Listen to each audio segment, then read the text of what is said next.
欢迎回来。我们第三段不讲这个赖皮寮，也不跳科目三了，我们来关心国际。好，这个平安夜加沙的难民大屠杀夺70命，但以色列方面其实也折损了15位这个士兵哈。那他的这总理内塔尼亚胡就说：“哇，代价沉重，你杀了70个人，你死了15个。”但总共现在已经超过多少人？1万多人死亡。巴勒斯坦官员透露，空袭造成78个人死亡，而且这还是在难民营。以色列的军队在周末的激战当中死了15个人。内塔尼亚胡说，付出了非常沉痛的代价。好，这是在加沙地区。那我们看在地中海，伊朗放话可能会封锁地中海哦。伊朗革命卫队的一名指挥官，匿名的，他说，如果美国跟他的盟友继续的在加沙走廊犯下罪行，他们很快会等到地中海、直布罗陀等水道被封。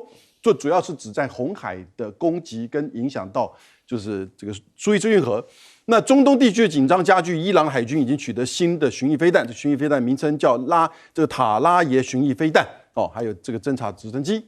那在就是这个青红这个伊朗，美国指控伊朗协助那个胡塞组织或叫青年这个运动胡塞组织青年运动，然后攻击这个商船游人。伊朗的外长说：“你这个没有根据青年运动本身自己有装备，依照自己的决定跟能力来行事。”这伊朗的副外长他所讲的然后呢，内塔尼亚胡他就跟这个拜登长谈拜登要求他停火，但是呢，内塔尼亚胡就说，其实他不同意拜登所讲的东西。两个人进行长时间的私人谈话，但并没有在通话中要求停火。这是内塔尼亚胡说的是这样子吗？难道拜登你不想要中东和平了吗？现在已经扩大到红海，甚至已经伊朗做了进一步的这个威胁。另外一方面，在南海解放军的动22飞弹快艇在南海又出现。那菲律宾是不是可能面临到更棘手的海上狼群？那这个是南海舰队12月初宣布要组织飞弹这个快艇编队，针对武装渔船训练的行动。大批的022型的飞弹快艇出动这是飞弹快艇022的，以火炮演练攻击武装渔船。那这是过去是被认为是解放军海军的这个基乐退居二线，但是因为南海的情势，它现在又有这个新的这个价值了那菲律宾依照报道，这是香港的媒体的报道说，向美国准备要采购 F-16战机来因应南海争端。F-16战机，菲律宾的武装这个部队的发言人他就说，期待跟日本等国在南海进行多边的联合演习现在已经有8国演习在这边。那美国国防部禁用中国的航运数据的海港。拜登22号签署生效的美国的这个国防授权法国防授权法，那包含禁止美国可以使用可追踪货运及船只但构成国安威胁的这个中国国家物流平台的海港的这个规定，以防北京透过这个平台来追踪这些货运跟船只，监控美国的军事的补给线那在这个国防授权法当中有这么细部的这些规定。那美国在加强限制之后呢，大陆的11月的出口，荷兰的晶片制造突然一下增加10倍所以这个就是说，中国从荷兰进口的关键晶片制造光刻系统光刻机的价值激增了，大概有达到1050%。这表明了，在美国紧收出口规定之后呢，中国的国内半导体公司还没有被完全的切断接受某一些先进设备订单的这个管道主要针对就是荷兰的这个 ASML。那美国讨论在提高中国半导体的这个关税，现在又要提高关税了。那针对贸易措施，然后呢减轻本国企业对中国的依赖，要求同盟国的这个配合，同时呢在学术的合作呢，当然这个学者也面临到新的这个中美对抗的寒冬。来，郑良兄，这个以色列打那个南加沙我的感觉，美国跟以色列是在唱双簧唱双簧，因为布林肯去了，苏利文也去了，然后 Austin 也去了，然后那个参谋长那个 Brown 也去了，那你去了都是对外都讲说，希望能够尽早停火，给你3个礼拜，对，那以色列反对嘛，对不对？那你既然如果把这个当作主轴了，是，那你为什么还要给他武器呢？对，因为现在就发现2000磅以上的炸弹几乎都是美国给的，对，而且数量还很大啊。那第二个就是你在联合国的安理会，为什么你还要投弃权呢？差点举手了。是啊，就是 Greenfield 还被后面的人拉下来，这样。对，我觉得这个就是这给人家感觉你在玩两手啦。对，就是说他在外交上就是要给国际舆论一种感觉，说，哎，我们有在劝和啊。那实际上你的军事的行动还有安理会的投票就不是这样嘛，啊。那以色列到底是什么样的一个战略的构想啊？坦白讲，越来越多人，因为我前天也看到巴勒斯坦的大使啊，他公开这样说，他说以色列的战略目标就是清空加沙的巴勒斯坦人，然后逼他们进入西奈半岛。那现在还没到，现在我们只看到他一直在逼啊，然后看到那个巴勒斯坦人被逼到那个 Rafah 那个边境嘛，对啊，那越来越多人呐啊，未来可能会上百万人在那边。那我看到那个人道的那个情况已经非常糟糕了，比如说每天都在排队领水啊，领面粉啊，然后让上个厕所要排队排多久啊？那已经非人道条件非常糟糕了。对，我觉得美国到时候就是要用这个当压力，逼埃及打开边境，然后呢，他就会跟埃及讲说啊，那个进去之后的相关的费用，我跟阿拉伯国家来抽。而且事实上坦白说了，因为美国的国务院啊会有各种方案啊，那有一个方案流出来了，就是这个方案，就是要把他逼过去啊。然后呢，就埃及就给他做债务这个取消了，就给你诱因嘛，然后阿拉伯跟美国来出钱呐，这个就是我们讲的加沙清空方案啊，这个不是种族清洗啊，叫种族清空啊。那约旦河西岸那边就是搞种族隔离的，对，就是一个是种族隔离，然后这边是种族清空啊。我越来越有这种感觉了。那巴勒斯坦大使把它讲出来了，是啊，所以现在大家也不知道怎么办啊。所以你想一想，我都会知道的事情，那肯定阿拉伯世界一定都传开了嘛。所以也门的胡塞武装才会做动作嘛。是。他说：“我们搞不过你啊，打不过你啊，那我就要在曼德海峡这边制造障碍。我看你怎么办。我听说欧洲也有工人在罢工啊。就是欧洲的货轮如果要开往以色列港，也有一些工人拒绝卸货，是拒绝装货了，太危险了。不，这个东西就是这样，就是因为纯军事问题，坦白说，除了美国之外，没有人能够拉得住以色列了。对，这是一个困局嘛，那可是眼看着这个逻辑给人家感觉是要往那个地方走啊，而且《华尔街日报》我眼睛都快掉出来了，《华尔街日报》还写社论，叫拜登政府不要干涉以色列，就是鹰派啊，《华尔街日报》啊，你就知道犹太财团对华尔街的影响啊，绝对。那《纽约时报》跟《华盛顿邮报》都不好意思这样，不敢这么写。他们至少两种意见都会出来。《华尔街日报》是一面倒啊，所以你去想一想，当然拜登会在意啊，因为有政治现金啊。选举前来，李先生，在平安夜，以色列突然间对中部跟南部地区的加沙啊，它的难民营进行轰炸，对，造成了70多人的死亡啊，至少有17位以上的妇女儿童死亡，这样的一个悲剧，我们必须要跟以色列的士兵，也就在这2天，被哈马斯的游击队，那么隔壁杀了15个人，对，把它连接在一起。这样的一个动作，有时候会让我想起在过去日本侵略中国的时候啊，日本过去侵略中国大陆，在东北地区碰到中国的游击部队，然后去把日本的军队打击。当日本的军队被打败之后，他们常常就对于无辜的百姓进行大屠杀。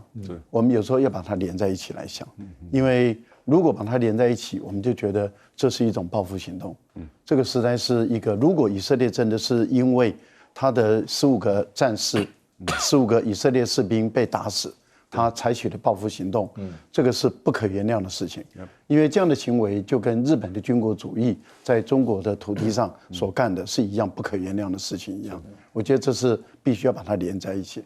第二个，它反映出什么呢？哈马斯的武装力量并不是以色列所吹嘘的，都被摧毁了。对，各位想想，3万多枚的炮弹都已经炸在这块土地，都炸烂了。对，然后呢，以色列的军队有最优势的海空军的掩护，还有最好的装备，装甲、坦克、防弹背心、钢盔，然后以最绝对优势的军力进入这个地方，还活生生的就被打掉15个人，2天。对，那到底哈马斯的兵力有受损多少？还是他保存了一个很完整的兵力，所以随时都可以在对以色列军队进行奇袭。可是问题是他的情报怎么来的？哈马斯躲在地下嘛，他的情报怎么来的？他怎么能够突袭成功，而且一次杀掉7、8个人？因为2天嘛，2次的战斗，以色列死了15个人，这到底怎么一回事？我觉得这个部分里面，以色列都没有对大家做一个交代。对，那所以我们都不得不怀疑，这个难民营的被轰炸是不是一种报复的行动？如果是如此的话，我觉得全世界真的应该已经不能够再忍耐了。这是第一件事。第二个有关于这个红海啊，我们看到这个胡塞组织，只要跟以色列有关的所有的船只，它都要进行无差别的轰炸，对，无差别的攻击。这个难道不就是取自于以色列对于加沙地区平民百姓的杀戮一样的道理吗？没错。本来交战双方是武装力量对武装力量，你怎么可以武装力量对非武装力量？现在的情况难道不就是武装力量对非武装力量的船只吗？那不是就是来自于以色列的行为吗？是的，卞老师。好，从这个今年的10月7号以来到现在为止啊，我这个有3个观念让大家清楚了解一下。首先呢，提到平安夜不平安的话呢，这个平安夜是圣诞夜啊，以色列人他不信这玩意儿的。以前我在学校的时候，我跟一个犹太人这个同寝室的时候，他就提到圣诞节的话呢，觉得是一个天下最荒唐的笑话啊。他们基本上观念是很不一样的，所以说对以色列人的话呢，他执行的他大杀戮。我讲杀700个人是蛮残忍的，因为我算过一下，就是说10月7号死1400个以色列人，以色列人大概1比20条命吧，现在杀到28000人，可能要超过了，因为你越反对他越杀。有3件事情让大家很意外的哈。第一件事情的话呢，刚刚亮哥提到那个加萨的那个观念，我一开始有讲过，把加萨1分为2是权宜之计，其实要占领整个加萨，把人全部赶到那个西奈半岛去。西奈半岛里面就你住帐篷啊，大概有150万人就住帐篷，你在里头不要出来了啊。这个基本上的策略是非常非常狠毒的。然后第二个的话呢，我觉得这个到目前为止大家认清一个事实。美国跟以色列是有亲属关系，不过谁是爹谁是儿子，你自己分得清楚啊。你本身你要做什么事情啊，你爹不会听你的，你儿子都得听爹的，这个大家就心里要明白啊。所以你从这个角度来看，会出现什么结果，你都看得很清楚。然后呢，第3点呢，小兵立大功啊。也门的叛军胡塞部队，他居然想到了封锁，因为他在亚丁港那边的话呢，地理位置大家看到那个整个从苏伊士运河到底下，对不对？都他封锁在中间，你只要经过。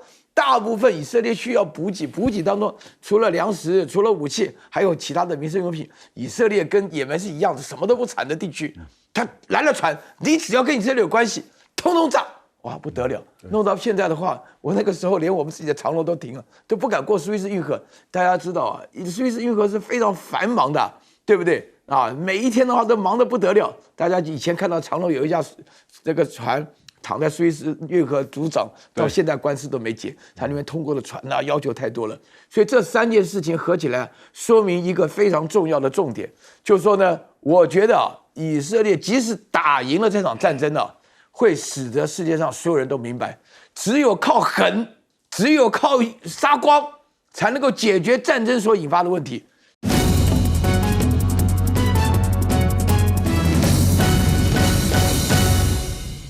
欢迎回来，我是杨永明。我们这节来看哈，民进党抗中走火入魔了。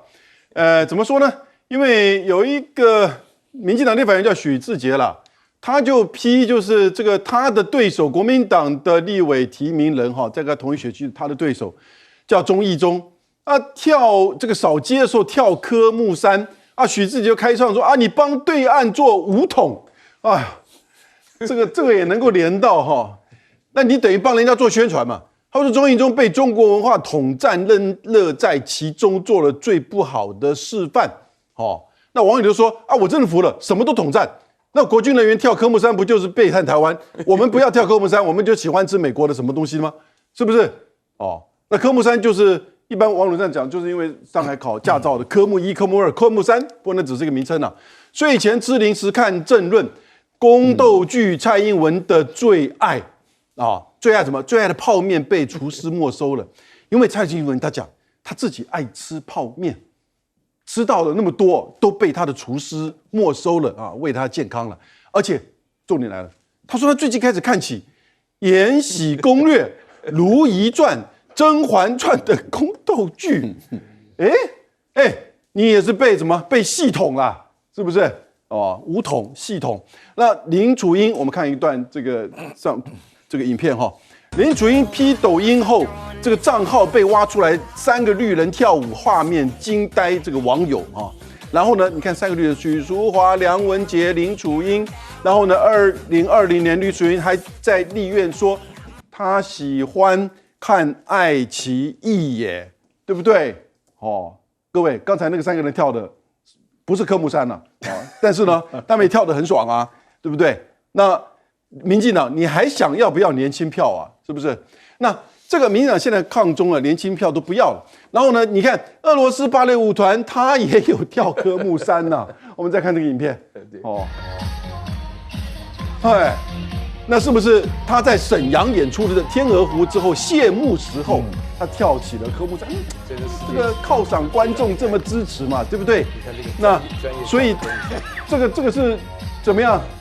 大陆网友说：“其实我们以这个科目3统一全球了。”但是当然了，你看韩国瑜、王金平加持这个客家的钟义忠刚才就是这个说他武统啊，跳科目3武统，威胁了许志杰4连霸啊。他本来可以问鼎下一次的高雄市市长的，现在他的选情危急，所以连科目3都拿出来打。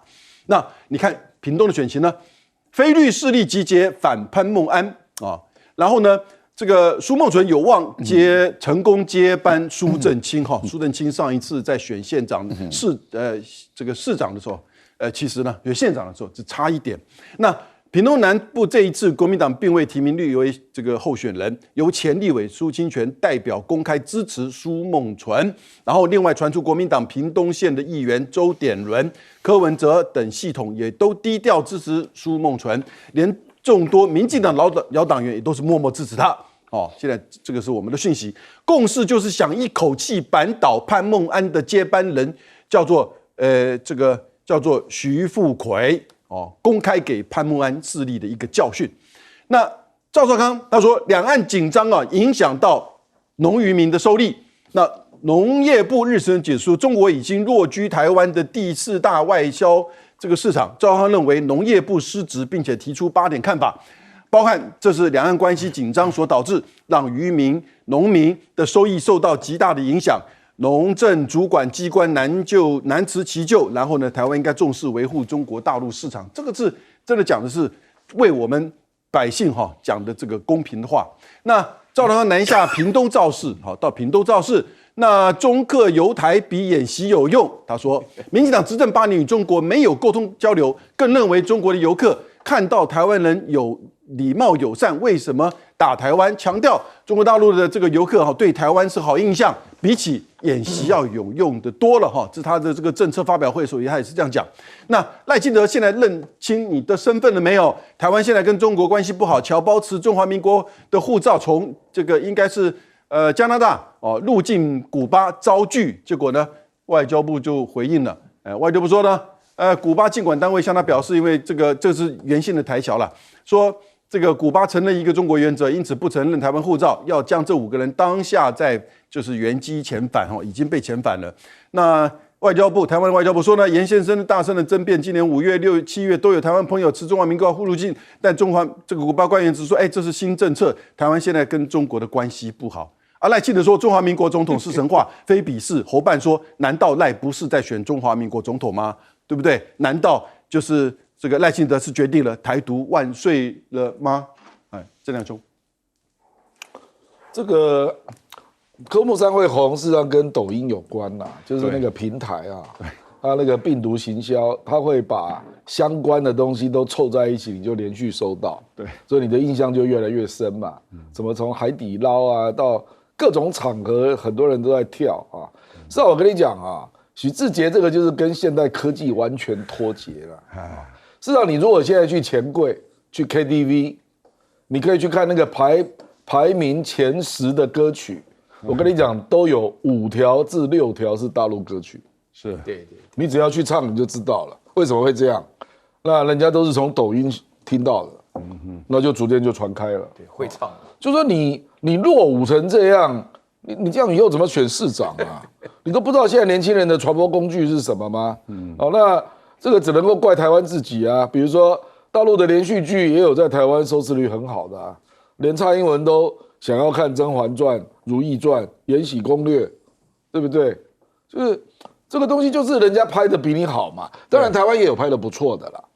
比如说我们那个《华灯初上》那个在 Netflix， 人家还投资2000万美元呢，对不对？可是就是说，传统3台真的是碰到了传统的那个我们那个电视台，你确实遇到了挑战嘛。对，不管是那个歌曲的创作，还有这个戏剧的创作啊，那这个就是一个现实啊。难道你假装没看到，你就可以把对方给禁掉啊？那你就是把自己的头埋在地里面，跟鸵鸟一样嘛。我觉得他会去扯这个议题啊，真的就是真的选情一定是有危险啊，因为这次选举真的有很多地方都莫名其妙，有很多人都拉警报了。对，比如说新北市啊，比如说罗致政。罗致政本来大家认为他选情应该蛮稳的，对，那最近就是被叶元之逼近啊。那比如说台中的张廖万坚，他就是被廖伟翔逼近，这个都超乎民进党的意料之外。对啊，那现在高雄跟屏东可能也有类似的状况哦，就是这个当然就是整个氛围啦。那这个当然，尤其是那个苏金泉他支持的那一位啊，他得到了多方力量的支持啊。苏孟纯，所以这个大概，而且苏金泉上次只有输一点点呐。对，所以我是觉得这次民进党大概有很多地方就是意料之外的被对手逼近啊。所以朱立伦也公开讲嘛，说有15个 PK 区啊，这很惊人15个 PK 区这个。而且是散布全台湾啊，对，桃园、新北跟台中尤其明显在这种情况之下，许志杰大概就是急了啦，因为他就想说，哎呦，我从来没有想过高雄有人能够挑战我们，他又不是李眉臻那一区，左南啊，他这是凤山他大概没有想过有人可以追上他啦，所以他大概就是急了啦，他急了就是乱打一通啊，就这样啊。苑老师，这个许志杰啊。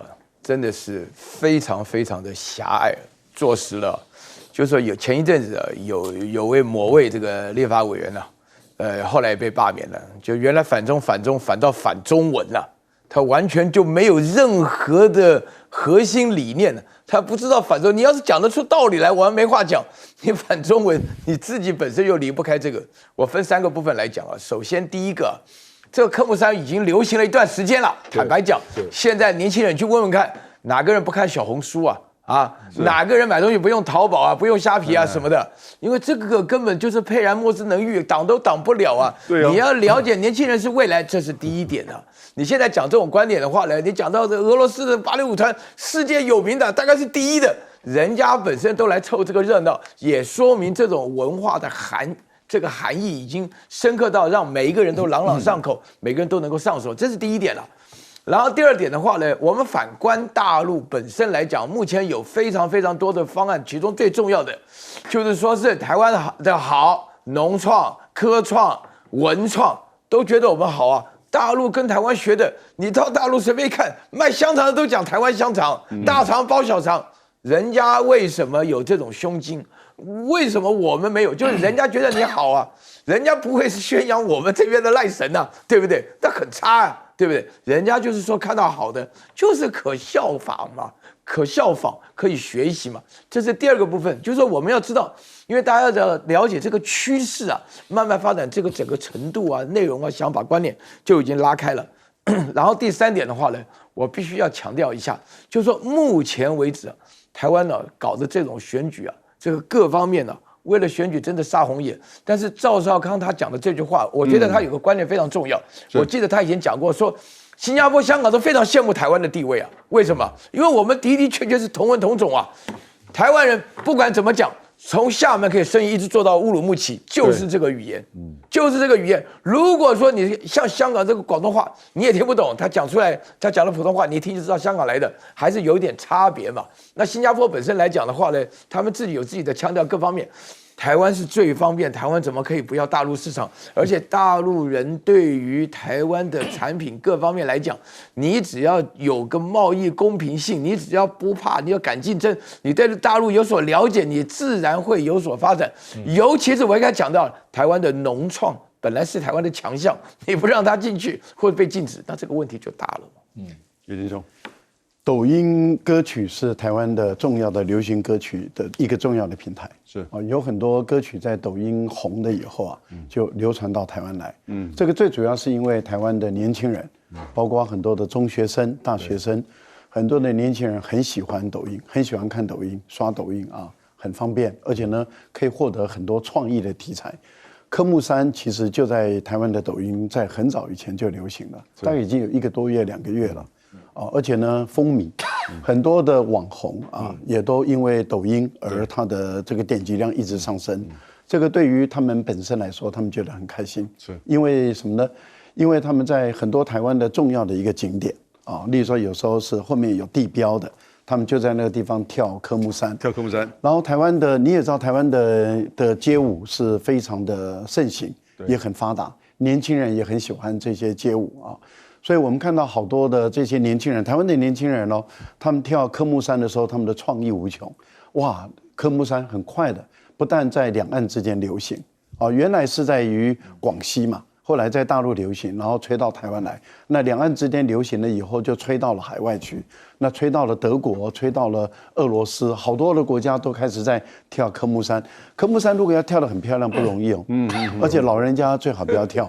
因为他有很多的脚踝。那个俄罗斯芭蕾舞团跳得真棒那是因为他们是专业的，他们是专业的专业舞蹈者，他们专业舞蹈者，所以他们的脚踝的活动是很灵活的。我们台湾的老人家不要跳我也跳过几次。那个洪秀柱版脚踝没有转，他没有转，我有看到他。洪秀柱有一个版，他2只手动得很快。我有在抖音看到那个海底捞对，那个脚不得了那个脚那个不容易。好，但是我觉得许志杰打这个课题。台湾人的年轻人不吃这一套，台湾的年轻人会觉得说你在干什么？对，这个本来就是一个大家开心的事情，而且以目前来讲，经济那么的沉闷，对，疫情才刚过去，经济还没有复苏，台湾现在的人均所得没有上来，然后房价又居高不下，我们的年轻人已经苦闷不堪了。台湾的年轻人苦闷不堪，所以台湾的年轻人在抖音中，他还可以得到一些慰藉，因为看看好玩嘛，然后有人在街上玩，在街上跳，大家都很开心。你徐志杰把这个连接到这个这个说什么对台湾的背叛什么的，武统，你也跳舞的武统，你也把这个拉得太高了。我觉得台湾的广大的年轻人不会吃徐志杰这一套，可是我觉得徐志杰反正自伤了，把自己伤害了。为什么？因为很多年轻人会觉得你在搞什么？你一直只会玩这一套，民进党你们只会玩这一套，你是不是选情有问题了？一定是那不然的话，你怎么会来扯这个东西呢？而且呢，你民进党一定要扯到每一次选举就扯跟中国有关，连我们这个很开心的一件事情，你也要把它污名化，你也要把我们贴标签。那我们所有跳过科目三的人都被你贴标签了，那我们所有看过科目三的人都被你贴标签了，我们所有喜欢科目三的人都变成被你贴标签了。我觉得他这样子对自己有伤害最好不要再玩这一招了。年轻人说你烦不烦呢？我们休息一下。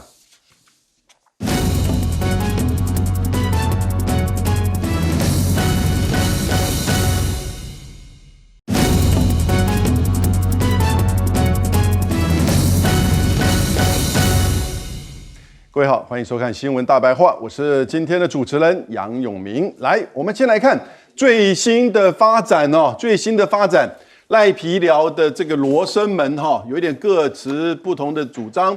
刚才就在我们这个节目开始的刚才，那邱毅毛嘉庆，他们2个人到地检署去按铃控告了传言的火烧赖皮寮邱毅，已经我们这个做的时候已经是之前了，他刚才已经按铃这个控告赖清德，要求要保全关键的证物。那邱毅啊，这个赖皮寮就是他取的耶，邱毅。其实，在2004年2月的时候，赖已经把中福84号的原来中福煤矿的办公室转移为赖的私有土地。这个土地的面积总共达228平，能够把国有地转为私人地，绝非常人呐，对不对？我们看有一个这个就是事实就开始出现了，这是新北市的地震局提供的汐止地震事务所的这个誊本哈，在民国93年，就2004年的时候，这一块地，然后呢，它上面各位看这个画绿框的。地上建筑物共0栋，很清楚了。所以在民国93年的时候，这块地是没有建物的。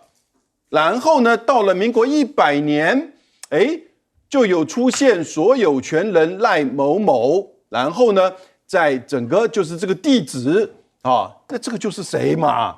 很清楚。那赖的竞选总办这个竞选。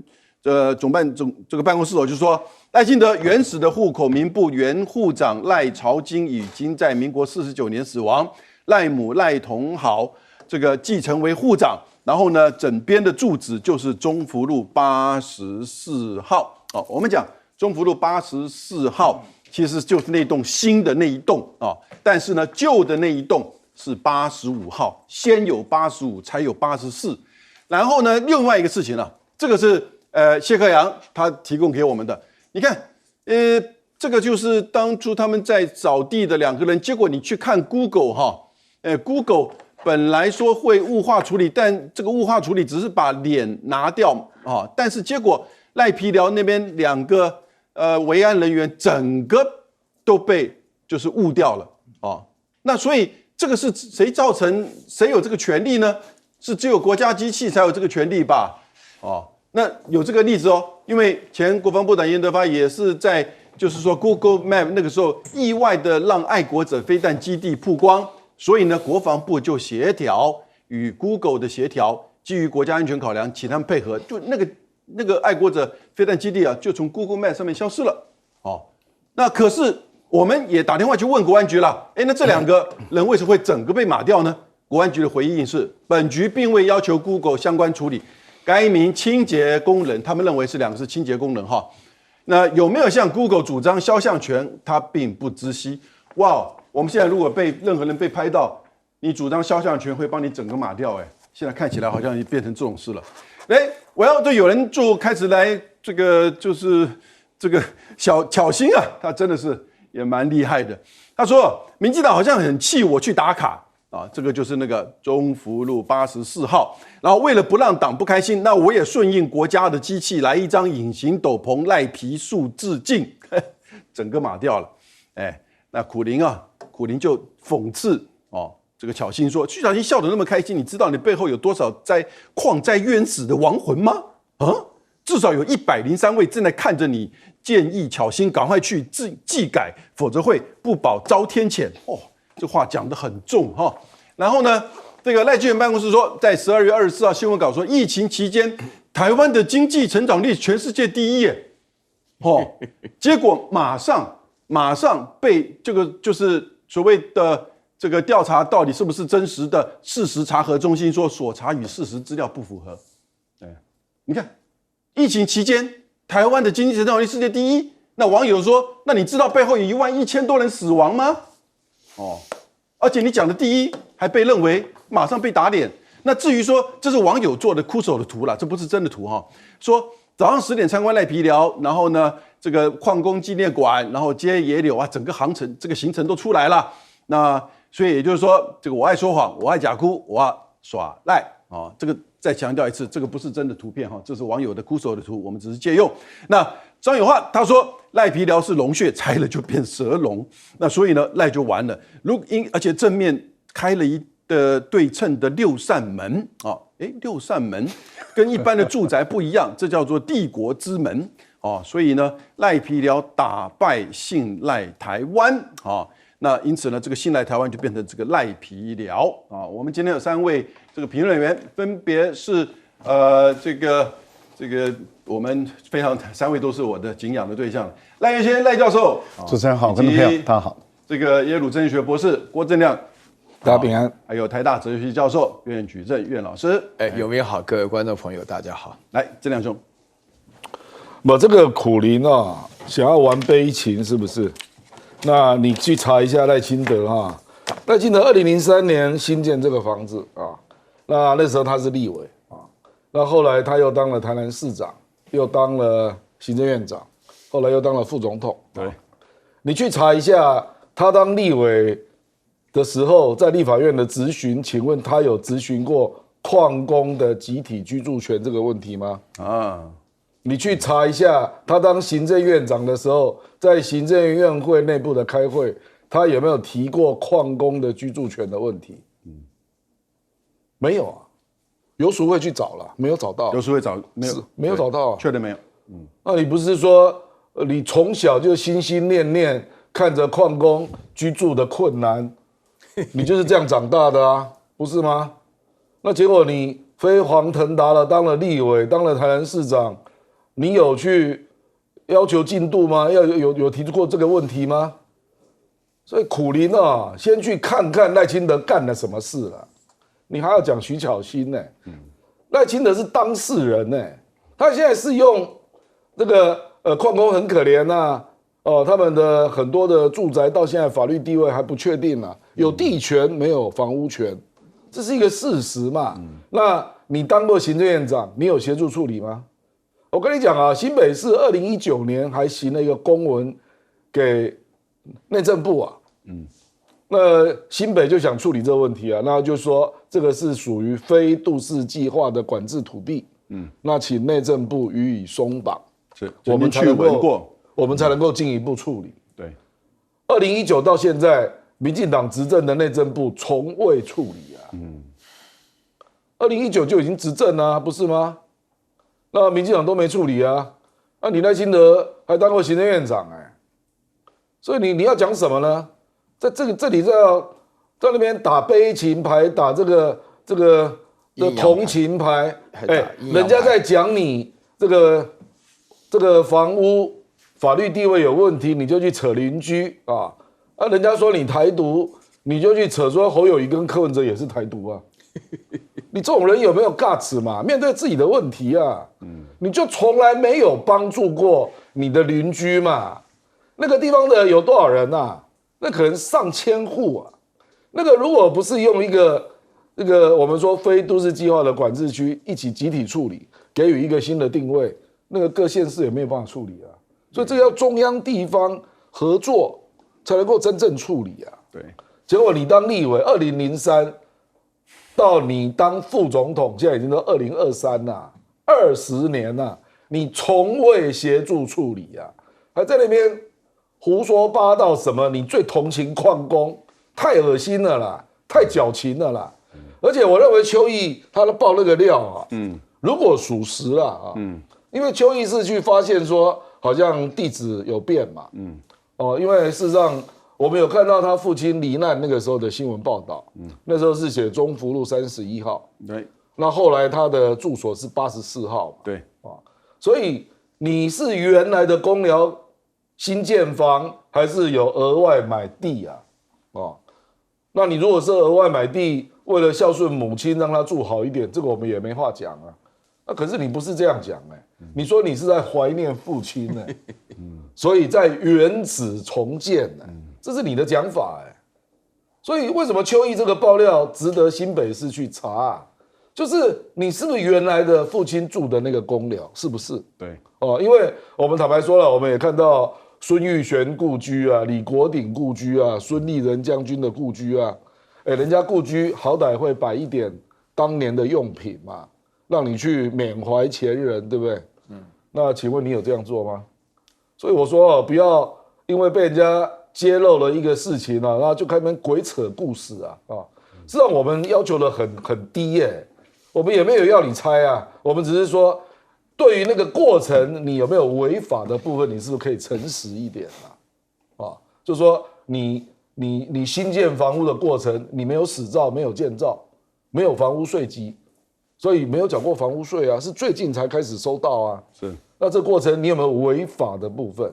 你只要承认，然后说你愿意改正，我们也不会讲什么啊。对，那你孝顺母亲，盖一个房子盖得比较好一点，我们也没有意见啊。可是问题是你一直在说谎政治人物最糟糕的就是说谎，他不愿意认清、承认事实，然后表达认错，然后道歉，他都不愿意。你那么硬，像你那么硬的个性，面对习近平，我们怎么办啊？其实你看哈，民国93年的时候，2004年，它这个是没有建筑物的这个登记哦。但是我们知道那栋建筑就在2004年盖起来的，就是中福路84号那栋看起来比较新的那一栋，20年哦，所以根本就是一个违法的建筑。那今天邱毅就已经去告了，要求保全这个关键的证物。苑老师，这个我必须强调啊，今天的话呢，赖清德呢，他要选的是中华民国的总统嘛。所以说呢，对他来讲的话，也对于我们所有人来讲啊，而且更不要说是有的人帮他护驾啦什么，这个他的诚信问题啊，涉及到一个他知不知耻的问题了。如果一个政治人物啊，就是说，因为已经有不少政治人物了，我也很感谢游锡堃啊，就是说在民主时代不用讲廉耻啊，那么他这样一讲的话呢，真假立判啊，高下立分啊，就是说大家会知道，就是说你政治人物本身呢有没有诚信问题。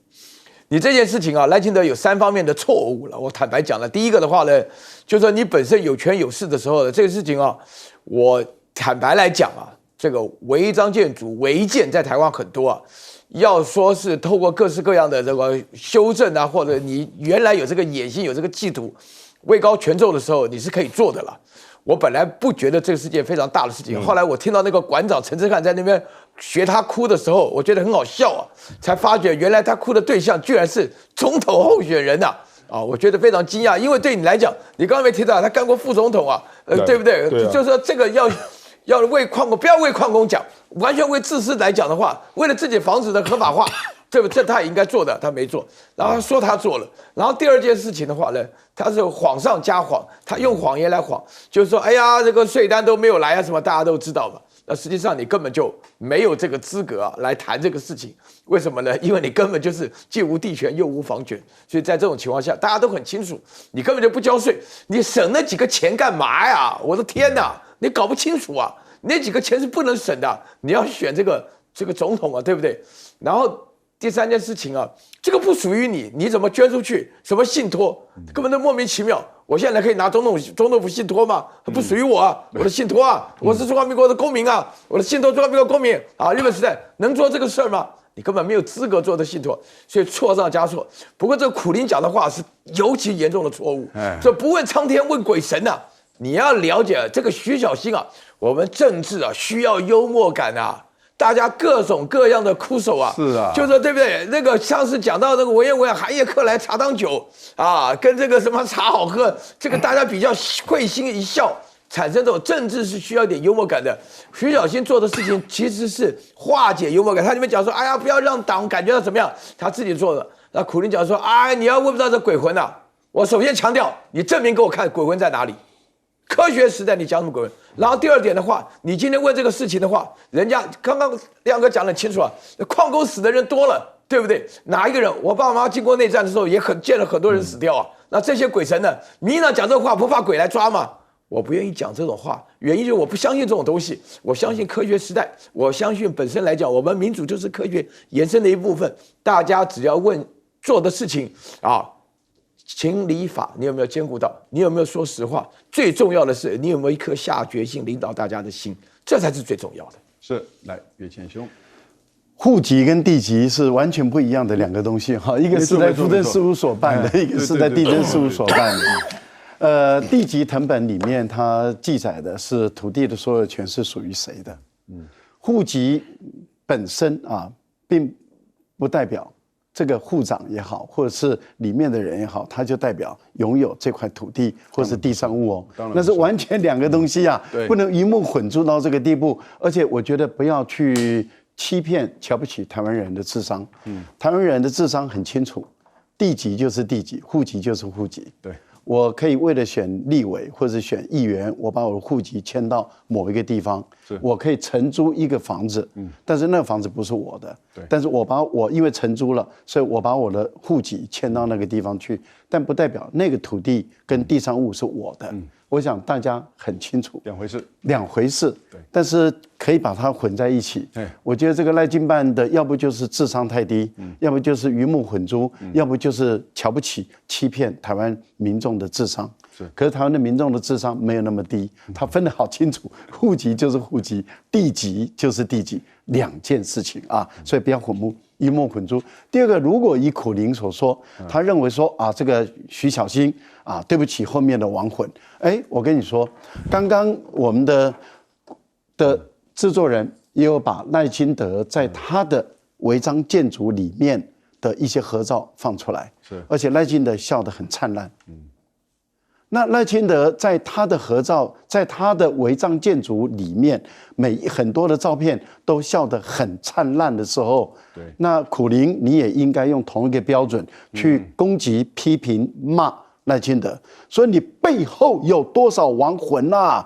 你怎么可以笑得这么灿烂啊？赖清德呀，你怎么可以这样笑啊？你背后100多条亡魂啊！你不能够这样笑啊！里面有一条亡魂是你爸爸呀！你怎么可以笑得这么灿烂啊？你多么的不孝啊！苦苓，麻烦您用同一个标准。